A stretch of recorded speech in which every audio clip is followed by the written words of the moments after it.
The Galactic Council sat in their grand chamber, a place where thousands of species gathered to discuss laws of the stars. Every race had its voice, every race had its pride.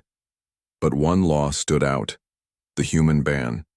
Humanity was not allowed to share, certain technologies not allowed to join wars, and not allowed to reveal details about their old history. Other species laughed at it, calling it a punishment. They whispered that humans were weak, too unstable, too dangerous with their emotions.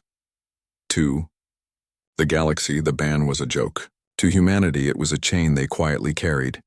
Yet humans never protested. They worked, they traded, they explored, but they never explained why the ban existed. And that silence only made the galaxy laugh louder.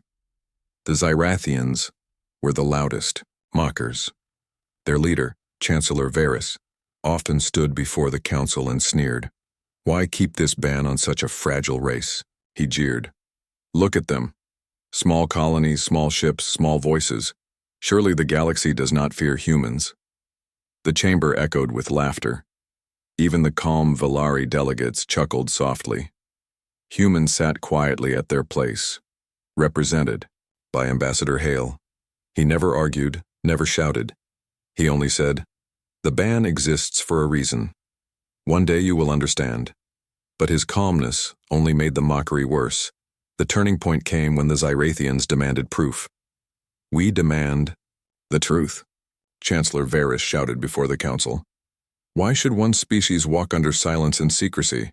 Show us the evidence, or remove this ridiculous ban." The chamber roared with agreement. Species from 100 worlds banged their fists and tails in support. Ambassador Hale stood slowly. His eyes were tired but steady. "You ask for proof. You do not know what you request. Once the truth is shown, there is no turning back." "Enough riddles," Varys barked. "Bring us your so-called evidence, human. Show us your secret, past if it even exists." The council voted. For the first time in centuries, the ban was lifted, just long enough for humans to present their evidence. The chamber darkened. A great screen unfolded across the ceiling, fed by human archives. The first image appeared. It was Earth long ago. Blue oceans, green lands, white clouds. The galaxy murmured. It was beautiful. Then the scenes changed. Wars. Tanks rolling through. Ruined cities. Skies burning with fire.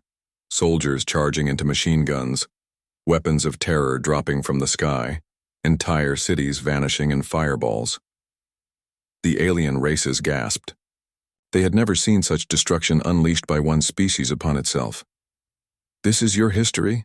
Varys scoffed, though his voice shook. "You destroy your own world?" Ambassador Hale nodded. "Yes. Before we reached the stars, we nearly ended ourselves. Not once, but many times. That is why the ban exists." But the evidence did not stop. The humans had opened the archives fully. The council watched as centuries passed in minutes. Nuclear arsenals built and dismantled, genocides carried out, weapons advancing faster than peace could contain them. They saw humanity's endless wars, but also their survival. Each time they fell, they rose again. Each time the world broke, they rebuilt it stronger. Then came the wars beyond Earth. Colonies lost to rebellion. Fleets burned in orbit. Desperate battles where humans stood to the last soldier. The silence in the chamber grew heavy. Species who once laughed at humanity now stared in horror. "This," whispered a frail delegate from the lyrics. "This is not weakness. This is madness." Ambassador Hale's voice was quiet. "No, this is endurance. This is why the ban was placed upon us. Not because we are weak, but because we are too strong."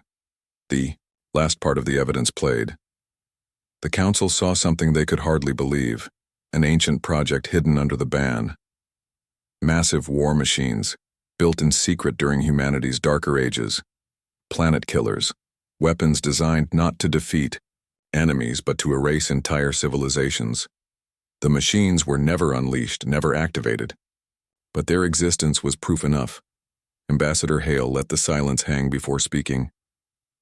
Understand this. Humanity carries within it both creation and destruction. The ban was not placed to chain us. It was placed to protect you. For if we ever returned fully to that path, no empire, no council, no galaxy could stop what would follow. The entire chamber was frozen. Those who mocked humanity now stared at the humans as if seeing them for the first time. For the first time, Chancellor Varys could not find his words. His eyes were fixed on the last image still glowing on the screen, a human-built weapon large enough to split moons. The council chamber was silent. No laughter, no mockery, only fear and respect. Ambassador Hale broke the silence. You asked for proof. Now you have it. Humanity does not boast of strength, for strength is our curse. We only ask to live, to build, to hope. But never forget, we carry the fire that once almost consumed us. That fire still burns. The council voted. Once more. The ban was restored immediately, but not as a joke. Now it was a shield, not against humanity's weakness, but against its terrible potential.